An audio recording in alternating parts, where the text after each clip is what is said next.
Good morning, students. Today we will start with sixth program of CS1, sixth program of C++.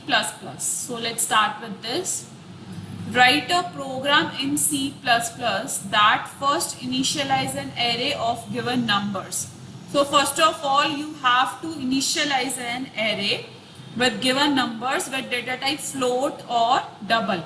You can make use of any of data type. Next is the program must add these numbers by traversing this array with the pointer. Now what is traversing? Traversing is access and process each element exactly once. So it is mentioned in the program that the program must add these numbers by traversing. It means it first traverses the first number and then move to second number and then add these numbers by using the concept of pointer. So it means you have to make use of pointers. The output should print the starting address of the array. So output will also have to print the starting address. What will be the address in the memory location? So the output should have to print that starting address of the array with the size. Size means size of every element of the array. For example, if we are taking double as any element as a double data type, so the size of the double is 4. So it must represent the size of the array, size of the every element of array. And next is the program must print the sum and the pointer address with the addition of every number as well as ending address. And apart from that, the program must also print the sum and the pointer address with the addition of every number as well as its ending address. So it means first of all you have to initialize an array with the float or double data type. Then you have to traverse the array and add these numbers, and after that you also have to print the starting address of the array, size of every element and the ending address of the array. So let's start with this. So hash include iostream.h, hash include conio.h, void main and curly bracket start. Now first of all we have to initialize an array. I hope that everyone must know that how we initialize array, because we have already done that part in 11th standard. So whenever we have to initialize array, this is the syntax. So we are taking float type as float a square bracket, and in the curly bracket you have to give values. So when we give values, it means we are initializing array. So a is the name of, this is the syntax to write this, and we are using float data type. Sorry, the size of the double is 8, whereas the size of the float is 4. The size of integer is 2, character is 1, and float 4, and double 8. So float, the data type of the array is float. A is the name of the array. This is the syntax square bracket, and is equals to, in the curly bracket you have to give the values and it ends with semicolon. So this is how we initialize array. Now we have declared another variables that we have to use in the program, that is float star pointer. So star pointer is a pointer variable with data type float, and sum is another variable which is initialized to 0. Next, pointer is equals to a. We have initialized the pointer with the a variable. Clear screen function is used to clear the previous output on the output screen. Now cout statement, for example, we want to print on the output screen these names. So we want to print starting address, size, ending address and value of sum. So slash n, you know that slash n is used when we have to move to the next line. Here I have also used slash t. Slash t is used to give tab or to give space. When we want spaces, we can use slash t. So that's why I have used slash t. So with this statement, it print these variables on the output screen. Now we have to apply loop to repeat the process. So for example, we have taken 5 elements in the array, and we want to print that 5 elements, and we initialize the variable sum to 0. So we have to repeat the process. So for this, you know that in array we always have to apply loop whenever we have to repeat the process. So to repeat the process of traversing, because it was mentioned in the program that you have to traverse the array. So traversing means we have to move to the next step. So for this we have applied loop. For loop we have used I variable. It starts from the I, integer I is equal. Here I have used int int because I have done initialization as well as declaration in the same step. So int I is equals to 0. It is your choice. You can declare integer I in these statements. It is up to you. I is equals to 0, I less than 5, and I plus plus. Then what it has to perform is sum plus pointer. So wherever is the pointer, for example the pointer is at first variable, it will add that variable with the sum variable and add the result to the sum, because earlier we have stored 0 in the sum variable. So when pointer will move to the second variable, then it will add second variable plus in the sum there is the answer of first variable, sum plus first second variable, then transfer it into sum and so on. So if pointer is at third variable, then it will add the pointer plus sum. In the sum there is already sum of first two numbers 1 and 2, so it will add three numbers and transfer the sum into the sum. Now next we have to use cout statement to print the sum, to print the pointer value as well as size of the pointer. So whenever we have to print size of any variable, we have to use size of operator. Size of operator is available in C++, which is used to tell the size of any variable. So with this cout, we have displayed pointer ptr and then size of pointer. Size of pointer will tell the size of pointer variable. Wherever is the pointer, it will tell the size of that variable. And next is pointer is equals to pointer plus 1. This step is used to move to the next step. As we have applied move for 5 steps, so similarly how we have to move to the next step by incrementing the value of the pointer. So for example, if pointer is at one location, now how we have to move to the second location? By incrementing the value of the pointer by 1, that is pointer is equals to pointer plus 1. So pointer plus 1 will be transferred to pointer variable. Now cout pointer and sum. So this statement will print the sum as well as the pointer variable, curly bracket close, get ch and curly bracket close. So students, this is very simple program. Try to understand the question first. In the question it is mentioned that first of all you have to take array, you have to initialize array. So in this statement we have initialized the array and pointer variables. Now they have said that you have to traverse the array with pointer. So we have to traverse the array with the pointer. So for this we have applied loop, and this is the statement which is used to add the pointer variable and the sum of previous variables and transfer the result into sum. Earlier we have stored 0 in the sum variable. We have applied loop because we have to apply this process on the 5 elements, so that's why we have applied loop. Now how we have to move to the next step? By incrementing the value of the pointer, and by using cout statement we have print the value of the pointer and the sum. So students, with this we have done with this program. Now I will show you the output, that how you will get the output on the output screen.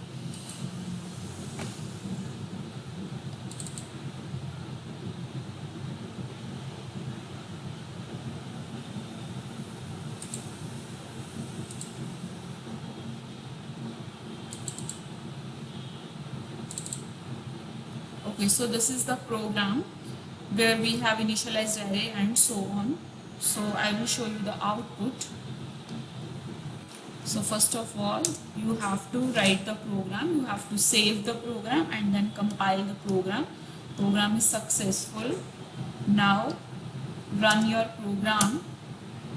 So you will get this type of output. So this is the starting address. At the first look at the first column, this is the starting address. Now size is we have used float, so the size of every variable is 4.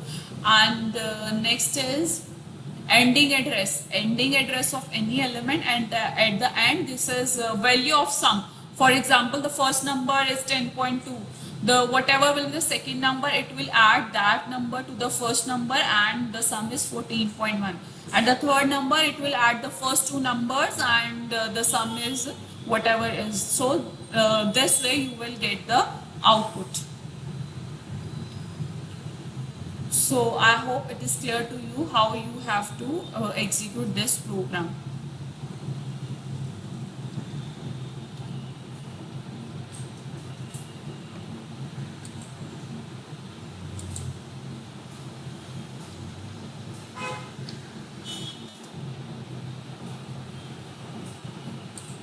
So with this, we have checked the output of sixth program. So let's start with next program, seventh program of C++. This is seventh program. Write a program in C++ with a ratio class. So you have to create a class with name ratio. Using member function like assign to initialize its member data with integer type numerator and denominator. So in the first line, it is clear that what you have to do is you have to create a class and the name of the class will be ratio. So you have to create a class with name ratio using member function, and you also have to use member function. Member function is function. You can make use of the name as assign, because it is mentioned in the statement that you can make use of member function like assign. So you can take any member function with the name assign, and in the assign member function you have to declare two variables, numerator and denominator, with the data type integer. So this is first part. Next is convert the ratio into double. Now you have to convert it into.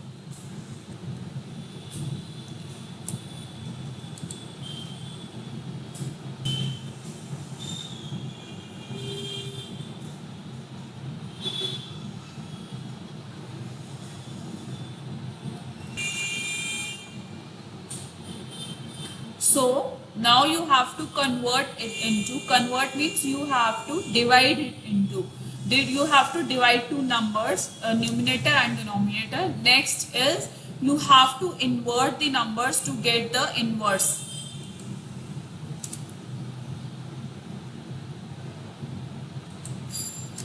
You have to invert the numbers to get the inverse. Inverse is opposite of that number. And then you have to print that value. You have to use print function to print the ratio and its reciprocal. So students, according to the program, you have to make a class with the name ratio, and you have to take member function as assign, and you have to declare two variables, and then you have to convert the numbers, invert the numbers, and you have to print the value of that numbers. So let's check.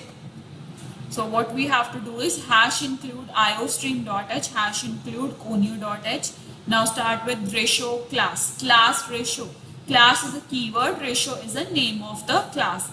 And then start with curly bracket. Now declare two variables, numerator and denominator, with the data type integer. Okay, so with data type integer. As we have mentioned here, no access specifier. So by default it is private. Now next is public. In the public section, we have defined function. See, you can check. We have to define the function with the name assign. So with this, we have defined a function with name assign and two variables, integer n and integer d. N is for numerator, d is for denominator. So you can check. So void assign is the member function. It means it is member. It is function definition, because you can check there is no semicolon at the end. So we have to define the function. So this is function definition. Name of the function is assign. Its data type is void, and there are two parameters, integer n and integer d. So the n represents numerator, whereas the d represents denominator. Okay, curly bracket close. Now apart from that, we have declared three functions that we have to use. Void, convert, because it was mentioned in the question, you have to use convert, invert and print. So void, convert, void, invert, void, print. So this is declaration of function. We have declared the function. Later on we have to define these functions, that what these functions will perform. So here we have just declared the functions. Even in the assign, we have defined the function. So this is function definition, this is function declaration. So we have declared three functions, and with this close curly bracket that ends with semicolon, it indicates the end of the class. So the ratio class ends here. So till this statement, what we have done is we have declared two variables, and after that we have defined a function, and after that we have declared three functions: convert, invert, and print. Now we have to give the definition of these functions like convert, invert, print, and what they will do. So for this, here the class ends. Now next line is void ratio. Ratio is the ratio, and then you can see there are four dots. This is known as scope resolution operator. Ratio is the name of the class, and with scope resolution operator means we are accessing the function of the ratio class. So void ratio scope resolution convert, it means we are accessing the convert function of the class ratio. So this line means ratio is the name of the class and convert is the name of the function. So it means we are accessing convert function of the ratio class. So that's why we use scope resolution operator. Now in the curly bracket, see out. Now we have to write that what convert function will perform. Convert will divide the numerator and the denominator. So we have to write that thing. So see out, the ratio is, it will print this statement on the output screen. Double numerator divided by double denominator. Double is the data type, so numerator divided by denominator. This will divide the numerator with the denominator, and then curly bracket close. So overall convert function will divide the numerator and the denominator, and then curly bracket close. Now next line is void ratio scope resolution invert. So here void is the ratio is the name of the class, void is the data type. Ratio is the name of the class, and invert is another function. So it means, this statement means that we are accessing the invert function of ratio class. This is invert function. So with this statement we can access the invert function of ratio class. Now what we have to do in invert? Invert means inverse. Inverse means opposite. Opposite means we have to swap the number. So you know that whenever we have already done so many times that thing. So whenever we have to swap the numbers, what we have to do is we have to take a temporary variable and then we have to swap these numbers. So with these three statements we have swapped the numbers, and then curly bracket close. Now next is void ratio scope resolution print. So with this statement means that we are accessing the print function of class ratio. So here ratio is the name of the class, scope resolution operator, and print. Print function means we are accessing the print function. Now print function is used to print the values. So what we have to print is, we have to write here see out, the values are numerator and denominator. So we have, with this print function, we have print the value of numerator and denominator, and then curly bracket close. So with this we have defined the functions whatever we have declared earlier. So you can check, we have declared three functions here: convert, invert, print, and after the end of the class we have defined these three functions. So you can check, first of all we define convert, after that we define invert, and after that we define print function. So we have defined all three functions. Now we have to go to the main section. Void main. Now look at the main part. Void main curly bracket start clear screen. Clear screen is used to clear the previous output. Now we have to create object of the class. So the name of the class is ratio. Whenever we have to create object, we have to write the name of the class with the object, and R is the object of that class. So ratio R, ratio is the name of the class and R is the object of that class. Now next thing is R dot assign 20 22 comma 7. So it means with the object R we have assigned two values 22 comma 7. These are two parameters, these are two arguments, and we have assigned the value to the function assign. So this is assign function. So you can check in the program that where is assign function. So this is assign function that we have defined earlier. So it will pass the value to variable n and variable d. Whatever parameters we have taken, it will pass the value to that.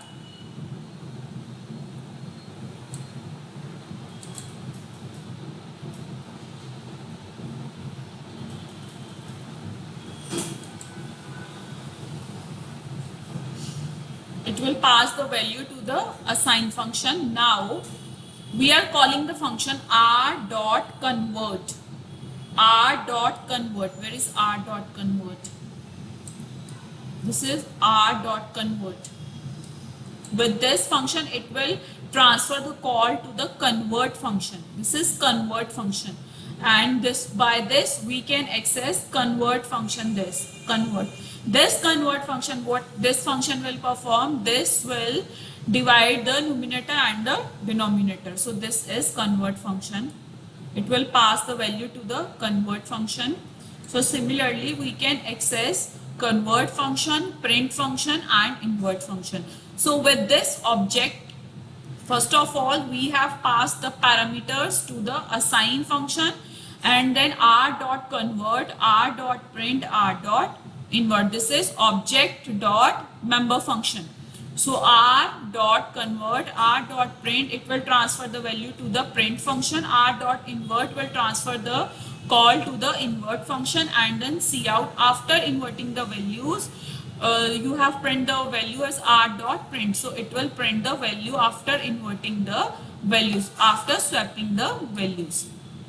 So invert will transfer the call to this function, whereas print will transfer the call to this function, where we have print the value of numerator and denominator.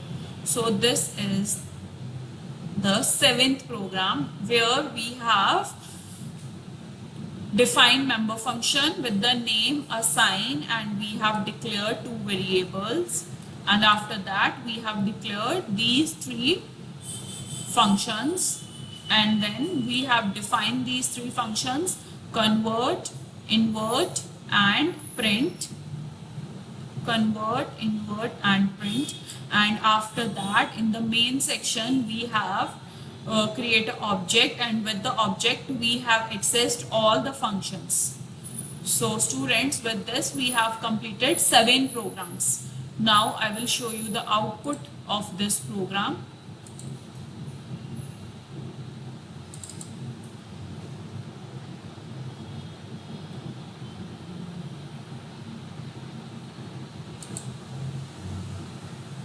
So this is the program. Hash include. So we have declared the class as a ratio, numerator, denominator, two variables. Assign is the function definition. Then these two variables. Then these three are the function declaration. And in the void ratio, scope, resolution, convert, we have defined the function convert, and in this statement we have defined the function invert. Invert means we have to inverse the values. Then we have defined the function print. So we have defined 3 functions. Now in the main section we have create an object, and with the object we have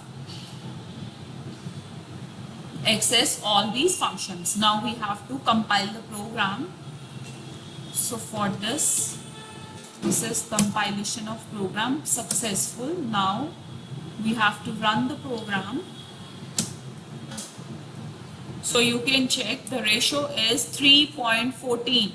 So as we have taken two numbers, 22 divided by 7, so it has divided the number, so the ratio is 3.14 and the values are 22 by 7.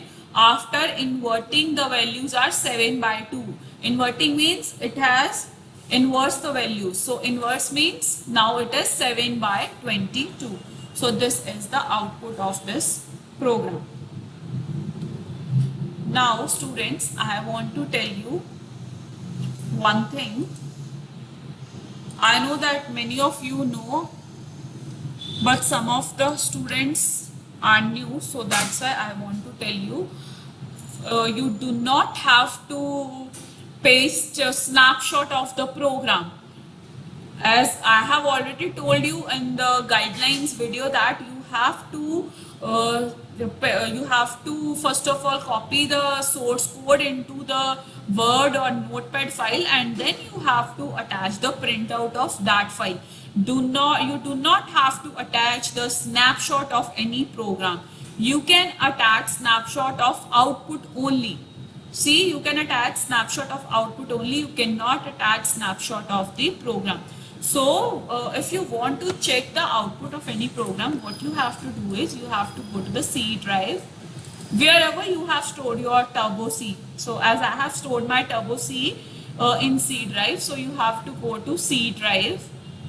This is the Turbo C++ folder.